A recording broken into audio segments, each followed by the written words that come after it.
আজ আমি chicken roast বানাবো। আপনারা দেখেন, গোটা চিকেনের রোস্ট।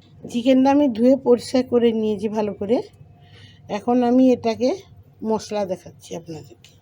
রোস্ট চিকেনের জন্য 2টো টমেটো নিয়েছি, 6 কোয়া রসুন নিয়েছি, 2 টুকরো আদা নিয়েছি, 10 পিস লঙ্কা নিয়েছি, 3টে পেঁয়াজ নিয়েছি, গোটা পেঁয়াজ কেটে নিয়েছি। এখন আমি মিক্সিতে 2 টুকরো আদা দিয়ে দিলাম, 6 কোয়া রসুন দিয়ে দিলাম, 8-10 খানা লঙ্কা দিয়ে দিলাম, কাঁচা লঙ্কা, 2টো টমেটো দিলাম, 3 খানা পেঁয়াজ দিয়ে দিলাম। এখন আমি এটাকে পিষে আনবো। এখন আমি এই গামলাটাতে যতগুলো মশলা পিষিয়ে নিয়েছি সব মশলাটা আমি এখানে ঢেলে দিলাম। এখানে বড় চামচের 1 চামচ জিরের গুঁড়ো আছে, 1 চামচ ধনে গুঁড়ো আছে, 1 চামচ হলুদ গুঁড়ো আছে, 1 চামচ লঙ্কার গুঁড়ো আছে। 4টে মশলা এখানে দিয়েছি আমি। এইটাতে সব মিশিয়ে দিলাম। পরিমাণ মতন আমি নুন দিচ্ছি, এটা আপনাদের পরিমাণ মতন আপনারাও দিবেন। এখানে আমি 150 গ্রাম দই নিয়েছি। এখানে আমি সানরাইজের রোস্ট মশলা দিচ্ছি। এই পরিমাণ মতন 2 চামচের মতন আন্দাজে আমি মশলা দিচ্ছি। সানরাইজের মশলা আমি 2 চামচ দিয়েছি। এখন এখানে আমি একটু কালার দেব, যে মিষ্টিতে যে কালারটা দেয় ওই কালারটাই আমি অল্প দিচ্ছি। এখন আমি মশলাটাকে ভালো করে মিশিয়ে নেব।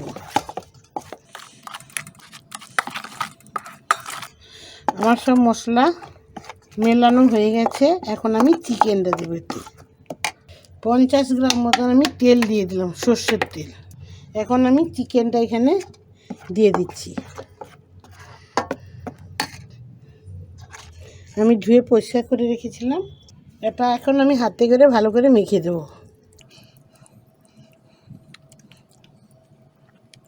এটা যখনই আপনারা বানাবেন গায়ের মধ্যে চিকেনে চিরা লাগিয়ে দেবেন। চিরা লাগালে কি হবে, এই মশলাটা ভেতরে যাবে।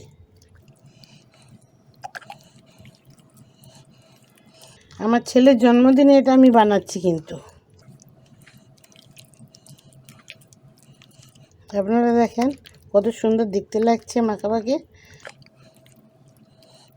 এখন আমি এটাকে কমসে কম 4 ঘন্টা রেখে দেবো। মেখে রাখলে কী হবে, মশলাটা ভালো করে যাবে। 4 ঘন্টা পর আমি এটাকে বানাবো। আমি কড়াই বানাবো, ওভেনে বানাবো না। ওভেন আছে কিন্তু ওভেনে বানাবো না, এটা আমি কড়ার মধ্যেই বানাবো। এমনি করে আপনারা মেখে নেবেন। আমার মাখা হয়ে গেছে।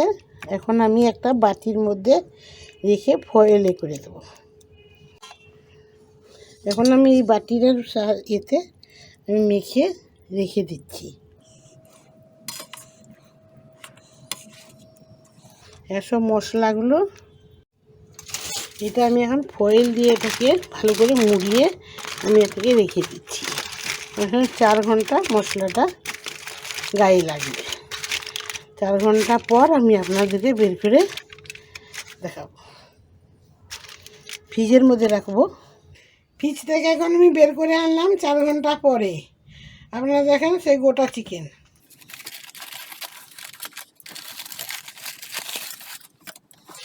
এই যে এখন আমি এই বাসনটায় আবার দুবার ঢালবো। এখন আমি এই বাসনটাতে আবার দুবার ঢেলে দিচ্ছি।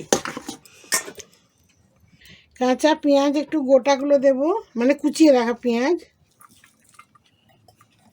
2টো কাঁচা লঙ্কা চিড়ে রেখেছি, ওই 2টো দেব। কয়েকটা পুদিনা পাতা দিয়ে দেব। 1 চামচ মতন ভিনিগারটা দেব। একটু তেল দিয়ে দেবো, আর একটুখানি তেল। এখন এটাকে আমি ভালো করে মেখে নেব। পুদিনা পাতার ডাঁটাটা এটা যে আমি দেবো, এটা এর রসটা বেরোবে, রসের মধ্যেই হবে। রোস্ট মানে তো রসেই হয় না, তাই আমি এটাকে ভালো করে দুবার কুচনো পেঁয়াজ দিয়ে মেখে নিয়ে, রোস্ট মানে যতটা জল বেরোবে এর মধ্যে থেকে ওটাইতেই হবে। এখন আমার এটা সব মিশানো হয়ে গেছে। এখন আমি গ্যাসে বসাবো, কড়ার মধ্যেই দেবো, কেন ওভেনে দেবো না, আমি কড়াতে দেবো। এখন আমি এই কড়াটা বসিয়ে দিয়েছি ফয়েল দিয়ে। কড়ার মধ্যে আমি এই ফয়েলের উপরে দিয়ে দিলাম চিকেন, আর যত মশলা থাকবে এর উপরে আমি দিয়ে দিচ্ছি।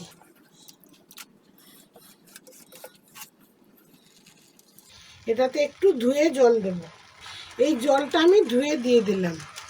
এখন আমি এটাকে ভালো করে ফোল্ড করে দিচ্ছি, এইভাবে ফোল্ড থাকবে।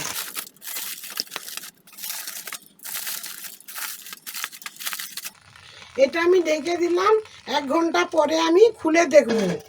কম আঁচে এটা রাখতে হবে, কম আঁচে রাখলে কী হবে, সেদ্ধটা ভালো থাকবে আর রসটাও থাকবে। রোস্ট মানে একটু থাকবে গ্রেভির মতন। আধ ঘন্টা পরে আমি ঘুরে এলাম চিকেনের রোস্টটা দেখতে।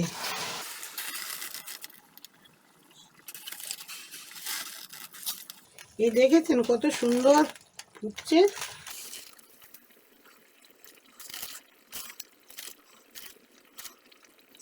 দেখেছেন বাড়িতে রোস্ট চিকেন, এমনি আপনারাও বাড়িতে বানাবেন।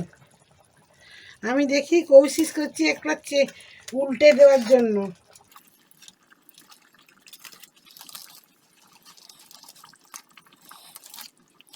উল্টে তো গেল, দেখেন সুন্দর মতন চিকেন রোস্ট। এটা আরও কিছুক্ষণ হবেই, আরও বাকি আছে, আরও আরও আরও আধ ঘন্টা মতন হবে। আমি আবার আধ ঘন্টা ঢাকা দিয়ে দিচ্ছি।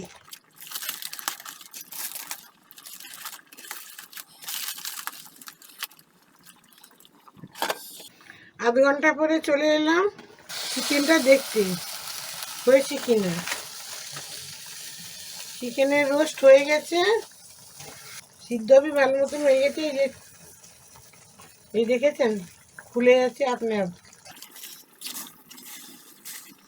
দেখতেও কত সুন্দর হয়েছে। এখন আমি গ্যাসটা বন্ধ করে দেবো। আমার রোস্ট চিকেন তৈরি হয়ে গেছে, আপনারা দেখেন।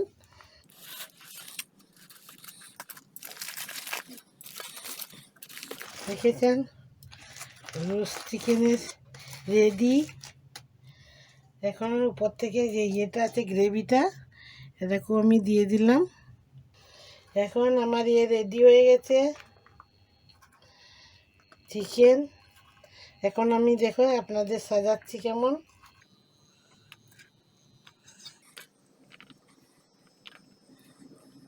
এখন আমার রোস্ট চিকেন তৈরি হয়ে গেছে, আপনারা দেখেন কেমন লাগছে আমার রোস্ট চিকেন। আপনাদেরকে আমার ভিডিওটা, রোস্ট চিকেনের রেসিপি যদি আপনাদেরকে ভালো লেগে থাকে কমেন্ট করবেন, শেয়ার করবেন, লাইক করবেন। আমার ভিডিও যদি আপনাদেরকে ভালো লেগে থাকে তাহলে আপনারা সবাইকে ধন্যবাদ।